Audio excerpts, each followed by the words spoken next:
Goeiedag, my naam is Jaco Pieter, baie welkom by In 'n Netedop. Vandag praat ek met jou oor die fases wat jy in jou lewe kan ervaar wanneer jy deur 'n trauma gaan of wanneer die lewe vir jou moeilik is. Ons is as mense so ingestel op ons lewensverhaal dat ons nie altyd die lewensverloop in gedagte hou nie. Ons lewensverhaal is die prentjies wat ons vir onsself maak, die ideale prentjie van hoe ons lewe wil hê, ons geluk, ons beplanning, die dinge wat vir ons vreugdes verskaf, ons gesinsopset, ons gesinsstrukture, ons materiële oorlewing en alles wat daarmee gepaard gaan. En wat met ons gebeur is dat ons lewensverloop ons baie keer onkant betrap.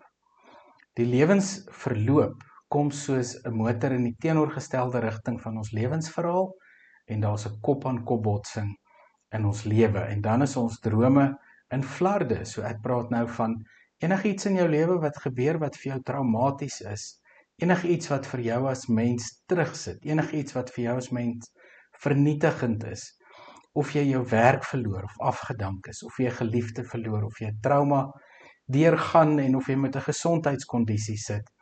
Ons lewensverloop is nie voorspelbaar nie. Wat ons dan moet doen, sê Roald Gansevoort, die eerste stap wat ons moet neem is om vir onsself te vra, het ek genoeg krag om hierdie te verander? Kan ek hierdie ding wat nou oor my pad gekom het verander? As ons dit kan verander, dan is die antwoord ja en dan is die situasie opgelos. As ons sê ons kan nie die situasie oplos nie, dit is vir ewig onveranderlik en dis 'n gebeurtenis waaraan ons niks kan doen nie en die antwoord is nee, dan beteken dit ons moet 'n volgende vraag vra, sê Roald Gansevoort. En die volgende vraag is, het ek genoeg innerlike krag om hierdie ding aan te pak? Kan ek as mens die ding verander? As die antwoord ja is, dan is die saak opgelos. As die antwoord nee is, dat ek nie genoeg krag het nie, dat ek nie inherent met alles in my vermoë die ding kan verander nie, dan gaan ons na die volgende vraag toe, sê Roald Gansevoort. En dit is, kan die omstandighede hoegenaamd verander? Of moet ek innerlik verander? As ek sê, die goed moet verander, ek wil hê dit moet verander, dan sê Roald Gansevoort, gaan ons in 'n struik beland. As ek kan sê, al wat kan verander is my betekenis en hoe ek daarna kyk, dan sê Roald Gansevoort, kan ons vorentoe gaan met emosionele genesing. Emosionele genesing is ook 'n buzzwoord. Wat soek jy daar uit? Wat wil jy hê as jy die woord hoor, emosionele genesing? Baie mense bied dit aan, jy moet kom vir emosionele genesing of bevryding of jy moet kom dat ons met jou kan werk. Emosionele genesing is wanneer ons kan begin verstaan dat ons 'n noodverhaal het. 'n Verhaal van krisis, 'n verhaal van vasgebrandheid, 'n verhaal wat niks meer sin maak nie, 'n verhaal waar ons lewensverloop, ons lewensverhaal kom opmors het, kom verongeluk het en waar ons nie meer eintlik die ideale en die vreugdes van 'n lewensverhaal oor het nie. Prentjies is in skerwe gegooi. Tydens die noodverhaal is dit belangrik dat as iemand met jou praat of as jy jou eie lewe wil verstaan, dat jy moet besef ek het nood, ek het 'n krisis en in hierdie krisis het ek mense rondom my nodig en daarom moet ek voortdurend vir myself vra, wat gebeur met my, wat is aan die gebeur op hierdie oomblik, sodat jy dit kan beskryf. 'n Noodverhaal moet beskryf word, dit is baie goed om met 'n professionele persoon die noodverhaal te kan beskryf. Dit is belangrik vir ons om daardeur te werk, deur die proses te gaan waar ons dan tot verhaal kan kom en verstaan waaroor die nood gaan.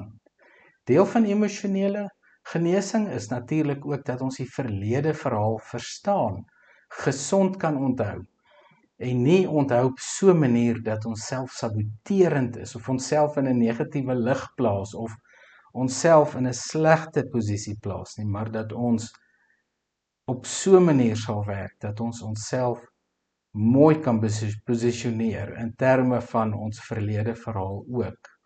Dit bring ons natuurlik dan ook by die tema van 'n vasgebrande verhaal in die hede, stuckness, waaruit ek nie kan uitkom nie. Dit is ook dalk 'n verduisterde toekomsverhaal. Ek weet nie waarheen om te gaan nie. En die unfinished business van die verlede verlam ons in die hede, want ons kan nie vorentoe kyk nie. En 'n verduisterde toekomsverhaal is ook belangrik dat ons onsself mooi moet verstaan as ons nie die toekomsperspektief het nie. Dat ons insig kan kry om te sê, maar daar's nog ietsie wat my terughou in terme van die lewensverloop wat vir my so hard getref het. Ons moet ook in emosionele genesing in die vierde plek dink aan, hoe kan ek my verbeel vir 'n goeie toekomsverhaal, 'n verbeelde toekomsverhaal, wat wil ek graag hê moet oor 'n jaar gebeur van nou af? Want dit kan my help om te dink aan my eerste stappe wat ek nou moet deurgaan. Ek onthou eendag in die spreekkamer het 'n student my kom sien. En die student het vir my gesê sy het van maandag tot Vrydag tyd, want Vrydag gaan sy weer universiteit toe. En ek sê toe vir haar, maar sy moet onthou, ons het net 5 sessies. En sy was baie gemaklik daarmee om te dink ons het net 5, en ek vra vir haar, maar wat wil sy bereik aan die einde van die week? Waar wil sy wees in terme van haarself? En sy het vir my gesê, Vrydag wil sy gesond wees, en Vrydag wil sy weer reg wees vir die lewe, en haarself kan wees en die pad weer aanpak. En ek sê toe vir haar, ons het nie baie tyd nie, maar dis reg, ons kan soontoe werk. Toe sê ek van, maar kom ons begin, vertel vir my jou noodverhaal. En sy vertel toe vir my dat sy verkragt was, dat sy deur fisiese geweld was, dat sy aangerand was, dat daar 'n klomp verskriklike dinge met haar gebeur het. Ons het daardie nood het ons bespreek, en ek vra toe vir haar oor haar verlede verhaal, en sy begin toe met my praat oor hoe sy verwerping ervaar het, en hoe daar slegte goed met haar verder gebeur het, verder terug in die verlede. En ons het die volgende dag praat ons oor die toekoms, en sy sê, maar sy het geen toekomsperspektief nie. En ons bespreek dit, en ons kyk na die dinge wat haar keer. En die vierde dag, toe sê ek van my, hoe sal sy graag in die toekoms wil wees? En sy sê toe vir my, want dit was donderdag, toe sê sy vir my, Vrydag wil sy gesond wees. En die Vrydag, toe praat ons oor die herformulering, om op 'n ander manier te begin kyk, want dit is die 5de punt wat vir ons belangrik is, om emosioneel gesond te kan word. En sy kon op die Vrydag haar hele lewensverhaal herformuleer, die lewensverloop herformuleer, omdat sy begin besef het, dat wanneer sy 'n kind van die Here is, die Here ons deur sy Gees help om dit te kan regkry. Vir haar het dit beteken, dat sy binne 'n week haar nood kon verstaan, sy kon haar verlede verstaan, sy kon die toekoms wat verduister is verstaan, sy kon haar weer vorentoe rig en kyk wat in haar toekoms vir haar belangrik wil wees, waar sy wil eindig, en sy kon alles herformuleer, sy kon alles weer uit 'n perspektief sien wat vir haar lewe energie en genesing kon gee.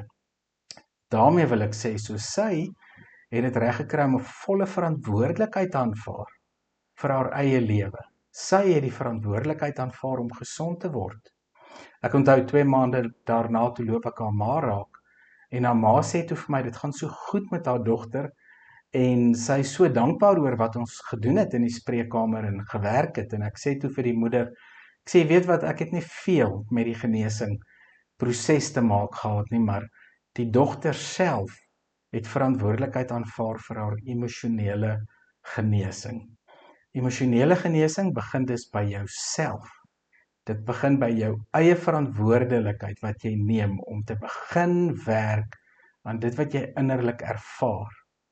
Want dit wat in die binnekant van jou gebeur is jou verantwoordelikheid. Niemand aan die buitekant kan dit vir jou verander nie. Jou verantwoordelikheid is die eerste tree.